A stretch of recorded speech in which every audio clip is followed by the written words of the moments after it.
best underneath wide receiver.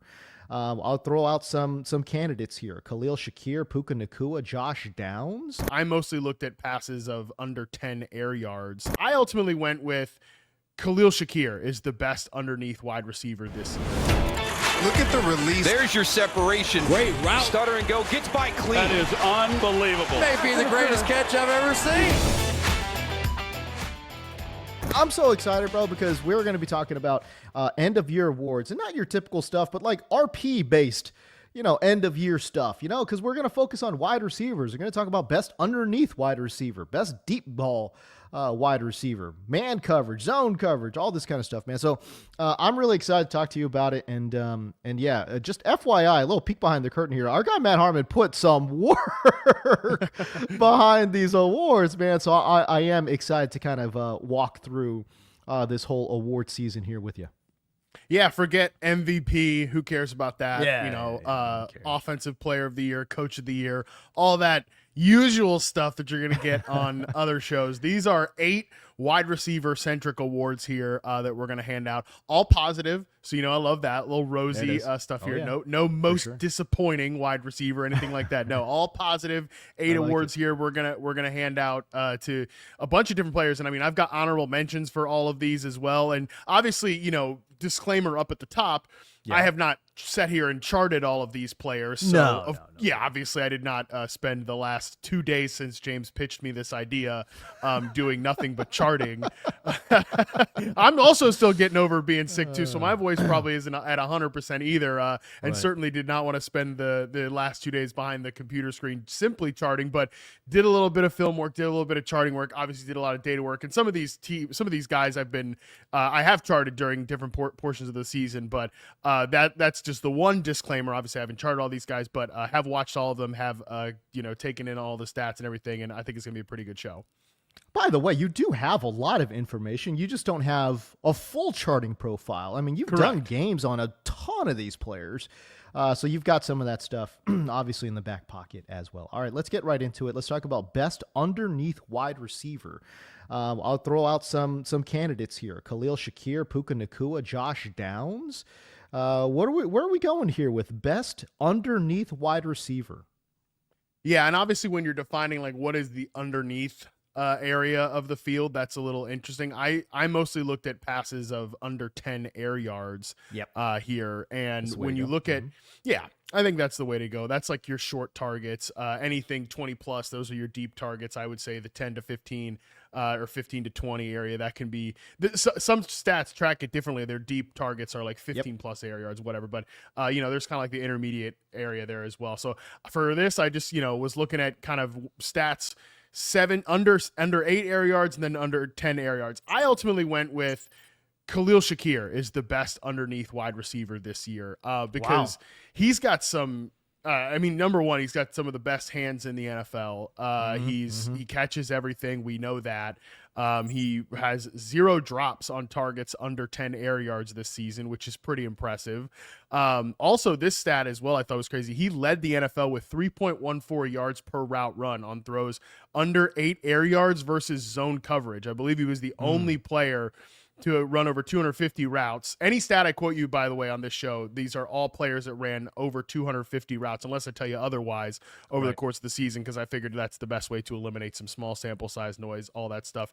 You got to have played a majority of the season to qualify for this. But anyways, so Khalil Shakir, 3.14 yards per route run against zone coverage on targets, 8 yards, under 8 air yards. He was 6th among wide receivers in catches in that category, but he averaged 8 yards after the catch per reception. And that's why I ultimately went with Shakir in this one, because he's so good in this area, and he's also so useful with the ball in his hands.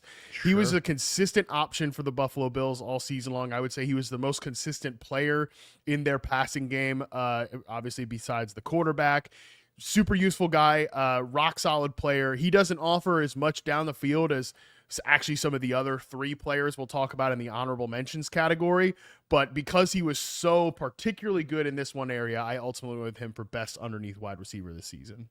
On the full season, we're talking about a guy in Khalil Shakir that saw 100 targets even, brought home 76 receptions, 821 yards. with 4 touchdowns. I think you talk about was he the best? It's interesting, right? Because in Buffalo, they've really parsed out guys' roles, right? Like Khalil Shakir is going to have this role. Matt Collins is going to have a certain role. Golly, keep talking about Matt Collins. I think led the team in snaps this year at the wide receiver position. Which I mean, it's another season of Matt Collins leading the wide receiving core in snaps. I mean, just no matter where he goes, he's gonna be out there. I mean, it's amazing. It pays to block, I guess. It does, I guess so. My goodness gracious. But no, these guys have parsed out roles for all of these guys. But I do believe, I agree with you 100% that Khalil Shakir was their most consistent contributor. He's a guy that absolutely kept the chains moving. I mean, shoot, a 76% catch rate. I mean, again, it's part of it was an extension of the run game. I mean, by the way, props to James Cook because he had a great season as well. But man, obviously the stir that moves the drink here is Josh Allen. But I mean, Khalil Shakir was such a reliable target for him, and I do believe that this is a well-deserving accolade here for Khalil Shakir here in 2024. Yeah, second overall in yards per route run on throws of under 10 air yards, 63% success rate. He was second in yards per route run, only to my first player, my honorable mentions player, which was Puka Nacua, who led the NFL in first downs per route run on throws of under 10 air yards. Like I said, yards per route run as well. My second honorable mentions player is Josh Downs, who was second in successful targets per route run, which is a stat that my buddy at Yahoo, Nate Tice, came up with there. And honestly, James, if we want to be real, the actual answer to this would have been Chris Godwin had he stayed healthy. And if I jacked down that main threshold that I talked about earlier, Chris Godwin, 17.5% of his routes on throws of under 10 air yards went for a first down, which led the NFL by a lot, as did his 74.5% success rate on those targets. I mean, if you just think about that, right? Like, he's getting targets that are less than 10 yards, but nearly 20% of his routes are resulting in a first down. That's pretty tough to do. Impressive stuff, and it is unfortunate that we saw an injury here from Chris Godwin on multiple levels. First of all, great guy.